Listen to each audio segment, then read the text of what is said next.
You know that your baby is developing memory from as young as 2 or 3 weeks of age? A baby as young as 2 or 3 weeks will remember your smell.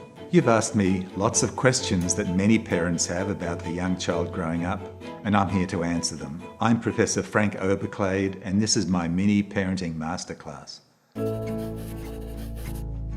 Babies don't know that the norm is to sleep at night time and be awake during the day, so they sleep in bursts of 3 or 4 hours usually, wake up to have a feed and then go back to sleep. As their brain develops, there are reasons for them not to sleep because there are things to be curious about. They're engaging with their world.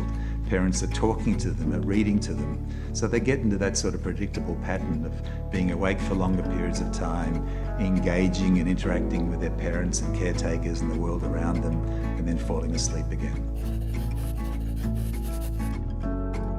For some time, a number of years ago, it was thought that babies being exposed to classical music made them smarter. There's no real evidence that babies listening to classical music makes them more intelligent. On the other hand, it certainly doesn't hurt. So if parents want to introduce music into the household, that's a great idea because as parents calm, as they enjoy the music, that feeling is passed on to their infant and they'll be calm as well. So there are lots of reasons why music is good for young children. Being smarter is not one of them. A baby will get all the nutritional needs they need from breast milk, and we say that it's really important for mothers to try to breastfeed. After that, that's when there's a danger period for some children in some countries where there's food insecurity, where the quality, the diversity isn't there, where there isn't enough food to put on the table. That can result in both cognitive stunting, that is the child is delayed from a developmental point of view, but also from a physical point of view.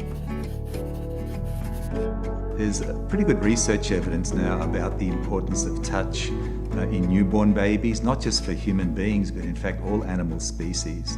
We talk sometimes about kangaroo care, about placing a newborn baby on the mother from a very early stage, and that's comforting for the child, it's calming for the mother. So for lots and lots of reasons, touch is extraordinarily important. Children are innately curious. They want to explore their environment. You know, everything's so new.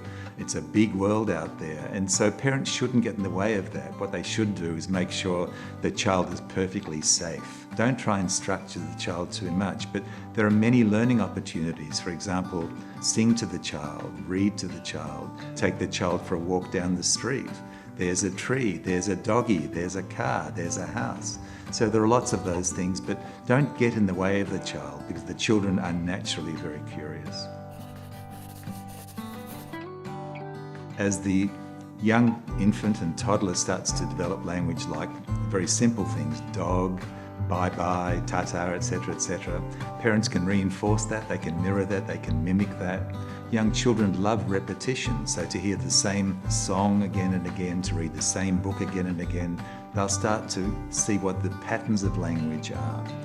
So we encourage parents to talk to young children a lot, to sing to young children. At the same time, don't dominate the conversation, take turns. We sometimes name that as sort of serve and return. The child says something, the parent says something. Often mirroring what the child says is very important. In those early years of life, what babies need is responsive caring. They need a nurturing environment. They need parents that are tuned in to the young child. Parents are their baby's first teachers. As the parents are talking to the child, singing to the child, reading to the child, creating these sort of stimulating experiences, there's this explosion of learning. All of these networks are being developed in the brain. And those foundations of learning in those very early years are critical because they set the foundations for lifetime learning. If parents provide all of that, then the child's brain will grow and mature and fulfill all the potential that we want from all of our children.